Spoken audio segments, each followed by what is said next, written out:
એ જ રીતે જ્યારે શિબિર હવે પૂર્ણાહુતિ તરફ આગળ વધી રહી છે ત્યારે આવતીકાલે 18 સપ્ટેમ્બરે ફરીથી રાહુલ ગાંધીજી આ શિબિરમાં આવી રહ્યા છે। આવતીકાલે 18 સપ્ટેમ્બરે બપોરે 1 કલાકે કેશોદ એરપોર્ટ પર એમનું આગમન થશે। કેશોદથી બાય રોડ જુનાગઢ સુધી પ્રેરણાધામ ભવનાથની તળેટીમાં રાહુલજી પહોંચશે।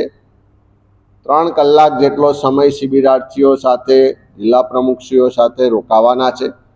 આટલા દિવસની શિબિરમાં જે અલગ અલગ વિષયો પર ચર્ચા થઈ છે, જે અલગ અલગ વિષયોના નિષ્ણાતો દ્વારા પ્રશિક્ષણ આપવામાં આવ્યું છે, જે ગુજરાત માટે ગુજરાતીઓ માટેનું વિઝન અને રોડમેપ કોંગ્રેસ પાર્ટીનો છે, એના આખરી સ્વરૂપ આપવા માટે રાહુલજી આવતીકાલે જિલ્લા પ્રમુખશ્રીઓ સાથે ચર્ચા વિચારણા કરવાના છે।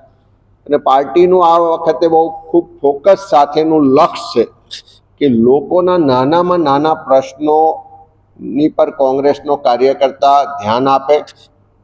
નાનામાં નાના પ્રશ્નોની સાથે સાથે જ્યાં પણ અન્યાય થાય છે, જ્યાં પણ અત્યાચાર થાય છે, જ્યાં પણ ભ્રષ્ટાચાર થાય છે, એ તમામ મુદ્દાઓને લઈ અને લોકોની લડાઈ કોંગ્રેસનો કાર્યકર્તા લડે। અને એટલા જ માટે પ્રદેશ સ્તરથી લઈને જિલ્લા, તાલુકા, મંડળ, સેક્ટર, ગામ સમિતિની બૂથ સુધીનું સંગઠન મજબૂત બનાવવાની સાથે સાથે લોકો માટેના કાર્યક્રમ, ગુજરાત અને ગુજરાતીઓના વિકાસ માટેનું વિઝન, એ પ્રક્રિયા 10 દિવસમાં આ પ્રશિક્ષણ શિબિરમાં કરવામાં આવી રહી છે। ત્યારે આખરી સમાપન તરફ જ્યારે આગળ વધ્યા છે ત્યારે આવતીકાલે ફરીથી રાહુલજીનું અમને માર્ગદર્શન મળશે, પ્રોત્સાહન મળશે। અને રાહુલજીની પહેલા દિવસથી સ્પષ્ટ વાત છે કે જ્યારે જ્યારે ગુજરાતને, ગુજરાતીઓને મારી જરૂરત પડે ત્યારે આજે લોકસભામાં વિપક્ષના નેતા તરીકે કે આખા દેશમાં સૌથી વધારે જેની પર લોકોનો વિશ્વાસ છે એવા જનનેતા તરીકે રાહુલજીએ હંમેશા તૈયારી બતાવવાની વાત કરી છે। એમણે એટલે સુધી કહ્યું છે કે જ્યારે પણ ગુજરાત માટે, ગુજરાતીઓ માટે યાદ કરશો ત્યારે બધી જ પ્રાયોરિટી કરતાં ગુજરાત અને ગુજરાતીઓ મારી પ્રાયોરિટી રહેશે। એ એમની જે કટિબદ્ધતા છે, જે સંગઠનને મજબૂત કરવા માટેની કટિબદ્ધતા છે, ગુજરાત માટેની કટિબદ્ધતા છે, મિશન 2027 માટેનો જે સંકલ્પ છે, એને લઈને રાહુલજી આ 10 દિવસની અંદર બીજી વખત આવતીકાલે જુનાગઢ ખાતે આ પ્રશિક્ષણ શિબિરમાં આવી રહ્યા છે। અમારા કાર્યકરોમાં પણ ઉત્સાહ છે, જિલ્લા પ્રમુખશ્રીઓને પણ એક નવી તાકાત, ઉર્જા મળી છે અને સૌ લોકો સાથે મળીને આવનારા દિવસોમાં ગુજરાત અને ગુજરાતના લોકો માટે કામ કરીશું। સંગઠન સુરજન અભિયાન અંતર્ગત ઓલ ઇન્ડિયા કોંગ્રેસ કમિટી દ્વારા આખા દેશમાં સંગઠનની સમીક્ષા સાથે પારદર્શકતાથી નવી જવાબદારીઓ, નવી નિમણૂકો માટેની જે પ્રક્રિયાની શરૂઆત થઈ, એના ભાગ સ્વરૂપે સમગ્ર દેશમાં સૌથી પહેલી શરૂઆત ગુજરાતથી કરવામાં આવી છે। અને આ સંગઠન સૃજન અભિયાન અંતર્ગત જે નવનિયુક્ત જિલ્લા પ્રમુખશ્રીઓ છે તેમને તમામ રીતે પ્રશિક્ષિત કરી અને આગળના કાર્યક્રમો, લોકો વચ્ચે જવાની શરૂઆત, સંગઠનને મજબૂત કરવાની, લોકોને જોડવાની જે પ્રક્રિયા છે એના ભાગ સ્વરૂપ પહેલાં 3 દિવસની પ્રશિક્ષણ શિબિર આણંદ ખાતે કરવામાં આવી હતી અને ત્યાર પછી સંતો અને શુરાઓની પવિત્ર ભૂમિ એવા જૂનાગઢની ભવનાથની તળેટીમાં 10 દિવસની પ્રશિક્ષણ શિબિરની શરૂઆત થઈ છે।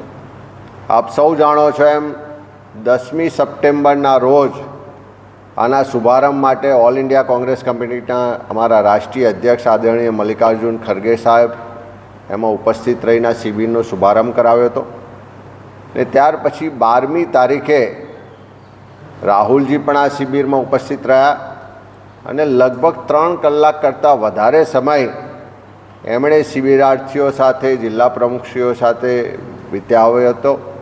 ખૂબ વિસ્તૃત રીતે એમણે પણ માર્ગદર્શન આપ્યું, બધાની સાથે ચર્ચા વિચારણા પણ કરી ને આવનારા સમયનો એક રોડમેપ બનાવવા માટેની, ગુજરાતના લોકો માટે કામ કરવાનું પ્રોત્સાહન અને જવાબદારી પણ સોંપી છે।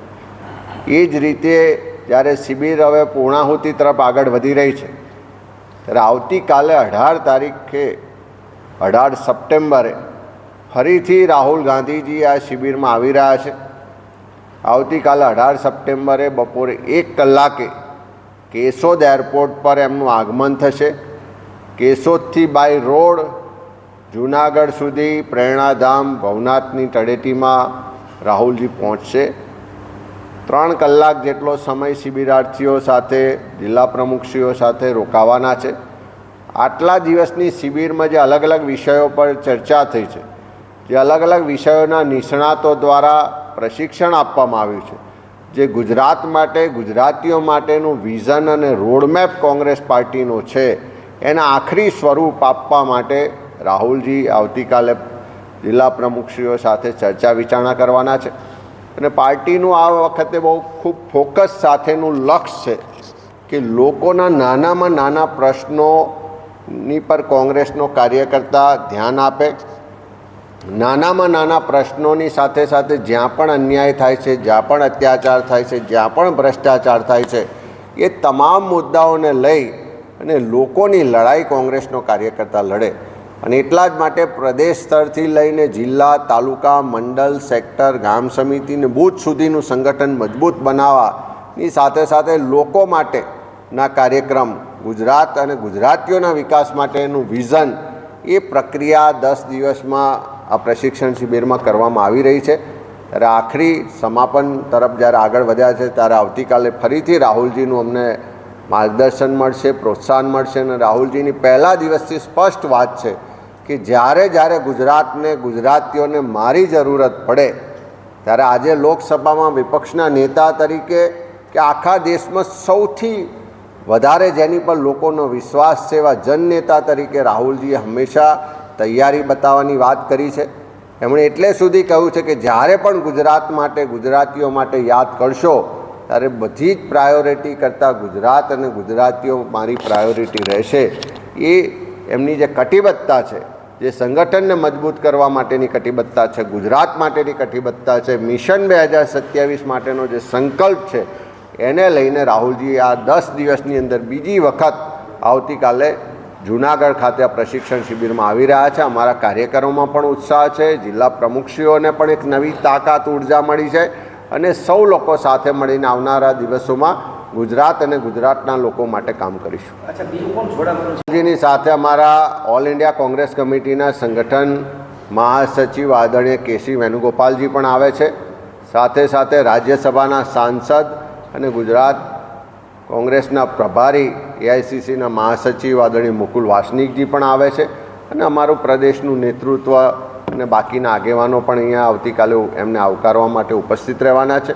અને ખાસ કરીને રાહુલજી આ બીજી વખત પ્રશિક્ષણ શિબિર માટે આવે છે। બીજા કોઈ કાર્યક્રમ કરતાં એમણે આ વખતે જિલ્લા કોંગ્રેસ સમિતિના પ્રમુખશ્રીઓને સ્વાયત્તતા સાથે, સત્તા સાથે, સંગઠનની જવાબદારી પૂરેપૂરી પ્રામાણિકતાથી, નિષ્ઠાથી અને પ્રશિક્ષિત થઈને નિભાવી શકે એ વાત પર ભાર મૂકીને એમના માટે ખાસ બીજી વખત આવી રહ્યા છે।